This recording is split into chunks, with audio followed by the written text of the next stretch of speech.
চলে আইছি। আম্মা, আব্বা, আব্বা, আম্মা কই আপনারা? দেখেন আমরা সবাই চলে আইছি। আরে জামাই বাবাজি, তুমি আইসা পড়ছো? হ্যাঁ, আরে আগে কইবা না যে আজকে আইবা তোমরা, কত কোনো সমস্যা হয় নাই তো। তুমি যদি কইতা তাহলে তো আমি তোমার যাইয়া আগায় নিয়ে আইতাম। আরে না না না, এত কষ্ট করে আপনি নিয়ে আসার দরকারটা কি? আমাদের আসতে কোনো সমস্যা হয় না। আসার পথে বাজারের মধ্যে বড় জামাইটা পেয়ে গেছি, দেখেন না আমাদের কত সুন্দর ভ্যানে নিয়ে আসছে। আর শোনো, তোমার বোন কিন্তু একটা ভ্যান চালকের বিয়ে করে ভালোই করছে, একদম আরামে ফ্রিতে যাতায়াত করলাম। আরে নিজে লোকজন থাকলে এরকম একটু সুবিধা হয়। আচ্ছা, তুমি আইছো ভালো করছো, এই লুঙ্গি পরে আইছো, হ্যাঁ একটা রিক্সা করে আইতে পারলা না? একটু ভালো কাপড় চোপড় পরে আইবা না? ভ্যানে করে আইসা পড়ছো। তুমি যে কারে কি কও না, হ্যাঁ নিয়ে আসবো রিক্সা, হ্যাঁ তো চালাই ভ্যান গাড়ি, আবার রিক্সার মর্ম কি বুঝবো?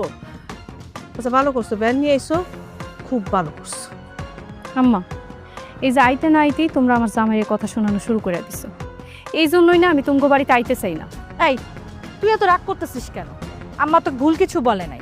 তোর জামাই যদি ভ্যান চালায় এখানে আসতে পারে আর আমরা বললেই দোষ? তোর জামাইয়ের যদি এতই সম্মান থাকে তাহলে গাড়ি করে নিয়ে আসতি। তুই কিন্তু আমি বেশি বেশি কইতাছিস। আমার জামাই ভালোবাসা দুলাবাইরে ব্যানে করে নিয়ে আইছে, এটা কি কোনো অপরাধ হয়ে গেছে? তোমরা আবার কি শুরু করলা? আব্বা, আসলে অনেক দূরের রাস্তা তো, তাই ভ্যানটা লগে করে লই আইছি।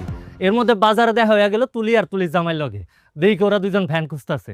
পরে আমি কইলাম আমি নিজেকে মানুষ আছি, আমি থাকতে তোমরা আবার বাইরের ভ্যান লইয়া যাইবা কেন? আমি বুঝতে পারছি ভ্যানটা লইয়া হাঁটা আমার উচিত হয় নাই। ভ্যান চালক আবার ভ্যান নিয়ে আসবে না তো কি নিয়ে আসবে? হেলিকপ্টার নিয়ে আসবে? আম্মা শুনো, আমরা এই জায়গায় আসছি আনন্দ করতে। আমি চাই না যার তার সাথে কথা বলে আনন্দ নষ্ট হোক। আব্বা, আপনার মেয়ে কিন্তু একদম ঠিকঠাক কথাটা বলছে। আমরা কেন আসছি?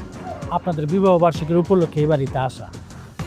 মাঝখান দিয়ে যে বড় জামাই চলে আসবে আমাদের সাথে, এটা তো বুঝি নাই। তাছাড়া আমরা আসছি আপনাদের সাথে একটু বিবাহ বার্ষিকীতে আনন্দ ফুর্তি করব। কেউ যদি আমাদের আনন্দ মাটি করে দেয় তাহলে আর এই বাড়িতে থেকে লাভ কি? এখনই চলে যাই, চলো তেন।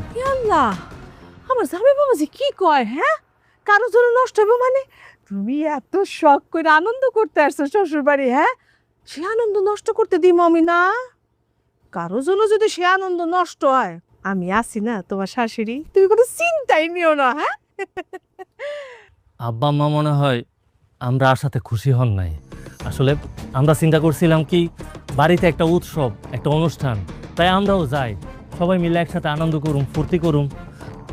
আপনারা কেউ চিন্তা করেন না আম্মা, আমি আপনার কথা দিতেছি, আমগো কারণে কিংবা আমার ভ্যানের কারণে কোনো সমস্যা হইব না, আমরা কোনো ঝামেলা